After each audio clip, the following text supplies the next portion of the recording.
ciri-ciri makhluk hidup. Yang kedua, melakukan gerak berjalan dan berlari. Dan yang ketiga, mengetahui pengamalan sila pertama Pancasila. Nah, hari ini kita masuk pada pembelajaran kedua. Kamu telah mengetahui ciri-ciri makhluk hidup. Amatilah teks dan jawablah pertanyaan-pertanyaan berikut ini untuk memahami ciri-ciri makhluk hidup lebih lengkap. Lihatlah cicak berikut ini, ikan yang ada di akuarium, dan manusia yang sedang berjalan.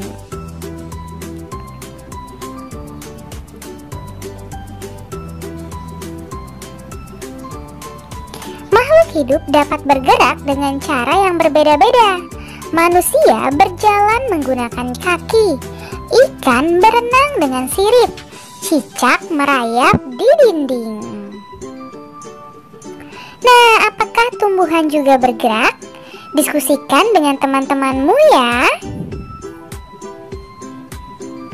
Jawabannya, tumbuhan juga bergerak. Ada tumbuhan yang bergerak jika disentuh, ada tumbuhan yang bergerak jika tertiup angin, dan banyak lagi gerakan tumbuhan lainnya. Sekarang perhatikan gambar ikan dan manusia berikut ini. Makhluk hidup dapat bernapas. Alat pernapasan makhluk hidup berbeda-beda. Manusia bernapas dengan paru-paru, ikan bernapas dengan insang. Nah, sekarang carilah informasi pada buku atau diskusikan dengan gurumu. Apakah nama alat pernapasan pada tumbuhan? Iya, jawabannya adalah stomata. Apalagi nama alat pernapasan pada hewan selain insang pada ikan? Sebutkan. Iya, benar sekali, yaitu paru-paru. Nah, perhatikan gambar di bawah ini. Makhluk hidup dapat tumbuh dan berkembang. Tumbuh artinya bertambah ukuran tinggi dan beratnya. Apakah tinggi badanmu bertambah dibandingkan saat kamu masih di kelas 1? Iya, jawabannya adalah bertambah. Pernahkah kamu mengamati pertumbuhan hewan yang ada di sekitarmu? Ceritakan hasil pengamatanmu. Ya, misalnya saat ayamku bertelur, lalu menetas dan berubah menjadi anak ayam. Sekarang ayamku sudah tumbuh besar menjadi ayam dewasa. Makhluk hidup dapat berkembang biak. Cara berkembang biak makhluk hidup berbeda-beda.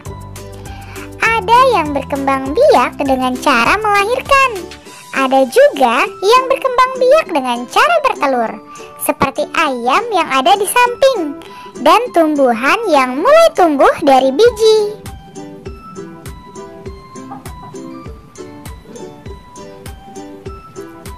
Sekarang ayo berdiskusi.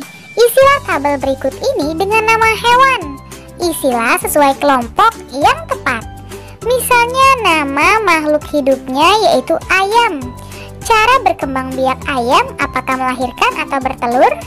Iya, tentu saja bertelur. Lalu ada manusia. Bagaimana manusia berkembang biak? Tentu saja melahirkan. Nah, untuk nama makhluk hidup yang lainnya, silakan kalian tanyakan kepada orang tuamu. Lalu tentukan apakah ia melahirkan atau bertelur. Makhluk hidup memerlukan makanan dan air. Manusia memerlukan tumbuhan dan hewan untuk makanan.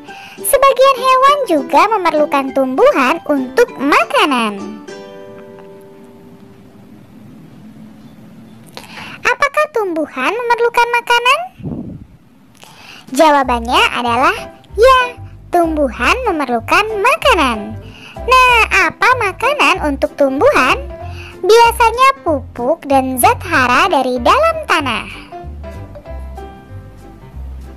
Sekarang perhatikan gambar berikut ini. Ada benih yang terlihat silau ketika melihat sinar matahari. Lalu ada tumbuhan yang menguncup ketika disentuh. Ada juga hewan yang menggulung ketika disentuh. Dan ada biji tumbuhan yang jika disentuh akan meletus. Makhluk hidup peka terhadap rangsang. Kepekaan makhluk hidup terhadap rangsang berbeda-beda. Jika kita melihat sinar matahari atau sinar yang menyilaukan lainnya, dengan cepat kita akan menutup mata. Daun putri malu akan menutup daunnya jika disentuh. Buah pada pohon pacar Cina akan meletus jika disentuh. Landak dan kaki seribu akan menggulung badannya jika disentuh. Nah, sekarang ayo menulis. Setelah mengamati teks tersebut, coba kamu sebutkan kembali ciri-ciri makhluk hidup. Iya, benar sekali. Ada bergerak, ada makanan, tumbuh, bernapas, dan berkembang biak. Sekarang coba buatlah kalimat berdasarkan kata-kata berikut. Yang pertama misalnya berkembang biak. Kalimatnya adalah unta berkembang biak dengan cara bertelur. Lalu makanan. Makanan sapi adalah rumput dan ilalang. Yang ketiga, ikan bernapas menggunakan insang. Nah, untuk yang keempat dan yang kelima, silakan kalian diskusikan bersama orang tuamu. Lalu tulislah di bukumu masing-masing. Manusia adalah makhluk hidup yang paling sempurna. Manusia dapat melakukan gerak dengan bermacam-macam cara. Perhatikan gambar berikut ini. Ikuti berbagai gerak berjalan dan berlari seperti pada gambar. Yang pertama, berjalan ke samping kiri. Yang kedua, berjalan ke samping kanan. Berjalan ke depan, berjalan ke belakang. Berlari ke depan, berlari ke belakang. Berlari ke samping kanan, dan berlari ke samping kiri.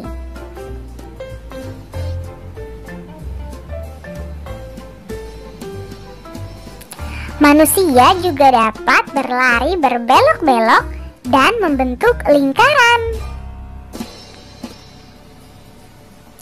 Nah, sekarang cobalah melakukan gerakan gabungan antara jalan dan berlari seperti gambar berikut ini.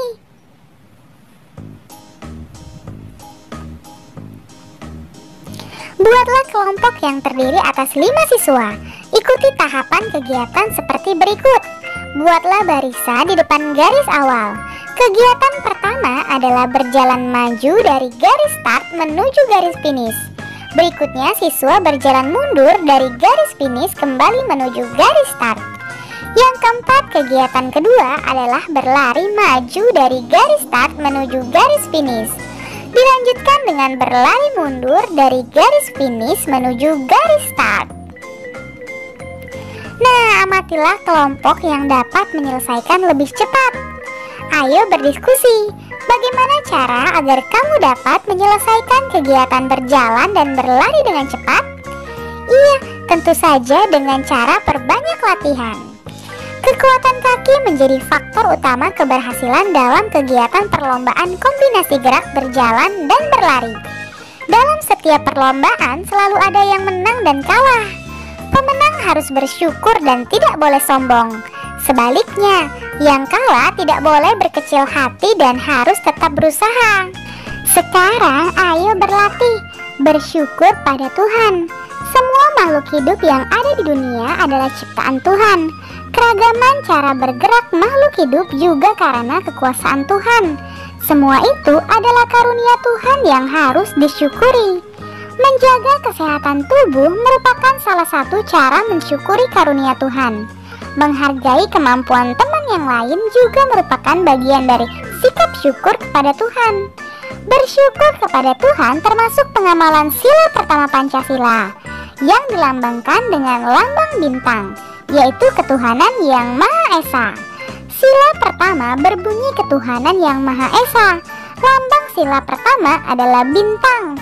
Lambang ini menunjukkan bahwa bangsa Indonesia menyatakan kepercayaan dan ketakwaan terhadap Tuhan yang Maha Esa.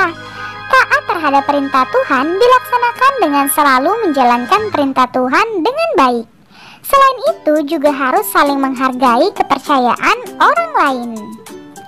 Bersyukur adalah berterima kasih dengan semua yang diberikan Tuhan. Sikap selalu bersyukur adalah salah satu contoh pengamalan sila pertama Pancasila. Apa saja hal yang dapat kamu lakukan untuk mensyukuri keragaman makhluk hidup? Nah, silakan kalian tuliskan pada tempat yang telah tersedia. Misalnya yang pertama, tetap berteman dengan teman yang berbeda agama. Untuk yang kedua dan yang ketiga, silakan kalian diskusikan bersama orang tuamu ya. Lalu ceritakan sikap manakah dari sikap bersyukur tersebut yang pernah kamu lakukan. Tuliskan waktu, cara, serta alasan kamu melakukannya. Kemudian ceritakan di depan teman-temanmu. Sebelumnya, silakan kalian tuliskan pada tempat yang tersedia. Misalnya, kami bersahabat bertiga. Meskipun kami berbeda-beda agama, tetapi kami tetap berteman baik. Terutama saat hari besar keagamaan masing-masing. Kami saling menghargai. Untuk kegiatan bersama orang tua membantu siswa mempraktikkan berbagai cara bersyukur dalam kehidupan sehari-hari. Terima kasih, kalian memang anak pintar. Ayah bunda, terima kasih ya sudah mendampingi Ananda hari ini. Semoga Ananda memahami materi pembelajaran hari ini dengan baik. Nah, jangan lupa untuk membereskan perlengkapan belajar. Berterima kasihlah kepada kedua orang tua, serta yang paling penting, berdoa setelah belajar. Terima kasih. Sampai bertemu di materi selanjutnya. Dadah. Wassalamualaikum warahmatullahi wabarakatuh.